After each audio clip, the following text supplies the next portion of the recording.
નમસ્કાર ખેડૂત મિત્રો, મારી યુટ્યુબ ચેનલ ખેડૂત સાથીની અંદર આપ સર્વેનું હાર્દિક અને ભાવભર્યું સ્વાગત કરું છું. હવે મિત્રો, આજના આ વિડીયોના માધ્યમ દ્વારા આપણે કોઈપણ પાકની અંદર પાયાના ખાતરો અને મિત્રો પૂર્તિના ખાતરો વચ્ચેનો જે કોઈ તફાવત છે મિત્રો, એના વિશે થોડી ઘણી ચર્ચા કરશું.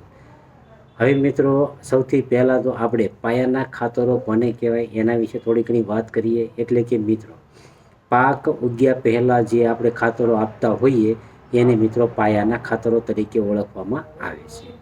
પૂર્તિના ખાતરો એટલે મિત્રો કે પાક ઉગી ગયા પછી જ્યારે કોઈ પણ ખાતર આપવામાં આવે એને મિત્રો આપણે પૂર્તિના ખાતરો કહીએ છીએ. હવે મિત્રો, ખાસ કરીને આમ જોવા જઈએ તો આપણે પાયાના ખાતરોની ચર્ચા કરીએ એટલે સૌથી પહેલાં તો મિત્રો આપણે ડીએપીનો ઉપયોગ કરતા હોઈએ છીએ. ડીએપીની અંદર 18% નાઇટ્રોજન અને 46% ફોસ્ફરસ રહેલું છે. એ મિત્રો પાયાની અંદર આપી શકાય છે. 8-21-21 જેની અંદર 8% નાઇટ્રોજન, 21% ફોસ્ફરસ અને 21% પોટાશ રહેલું છે. એ પણ મિત્રો તમે પાયાની અંદર આપી શકો છો. 12-32-16 એટલે કે 12% નાઇટ્રોજન, 32% ફોસ્ફરસ અને 16% પોટાશ, એ પણ મિત્રો તમે પાયાની અંદર આપી શકો છો. 20-20-0-13 એટલે કે મિત્રો 20% નાઇટ્રોજન, 20% ફોસ્ફરસ અને 13% મિત્રો સલ્ફર રહેલું છે. એ તમે પાયાની અંદર અને પૂર્તિમાં પણ આપી શકો છો, એટલે કે બંને રીતે આપી શકો છો.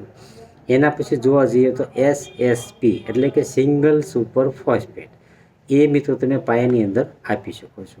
એના પછી જોવા જઈએ મિત્રો તો પૂર્તિની અંદર જોવા જઈએ કે પાયાની અંદર જોવા જઈએ યુરિયા મિત્રો, એ પાયાની અંદર પણ ચાલે અને પૂર્તિની અંદર પણ ચાલે, જેની અંદર 46% નાઇટ્રોજન રહેલું છે. અને ઓર્ગેનિકમાં થોડું ઘણું જોવા જઈએ તો ઓર્ગેનિક કાર્બન, એ મિત્રો તમે પાયાની અંદર આપી શકો છો.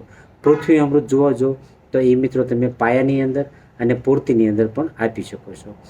MOP પોટાશ એટલે કે મ્યુરેટ ઓફ પોટાશ, અથવા તો મિત્રો SOP સલ્ફેટ ઓફ પોટાશ, આ જે પોટાશ છે મિત્રો એ તમે પાયાની અંદર આપી શકો છો અને પૂર્તિની અંદર આપી શકો છો. બંને રીતે આપી શકો છો. હવે મિત્રો, જ્યારે વોટર સોલ્યુબલ થોડા ઘણા ગ્રેડની ચર્ચા કરીએ, જે આપણે આમ જોવા જઈએ તો પૂર્તિની અંદર આપી શકતા હોઈએ છીએ. જેમ કે 19-19-19, 12-61, 0-52-34, 13-0-45 કે 0-0-50 કે અન્ય કોઈ મેગ્નેશિયમ સલ્ફેટ, કેલ્શિયમ નાઇટ્રેટ, અથવા તો મિત્રો મોરસિયું છે, અથવા તો 24-24 માધન પાવર છે જેની અંદર 24% નાઇટ્રોજન, 24% ફોસ્ફરસ છે. એના ઓપ્શનમાં જોઈએ તો નર્મદા ફોસ, જેની અંદર 20% નાઇટ્રોજન, 20% ફોસ્ફરસ.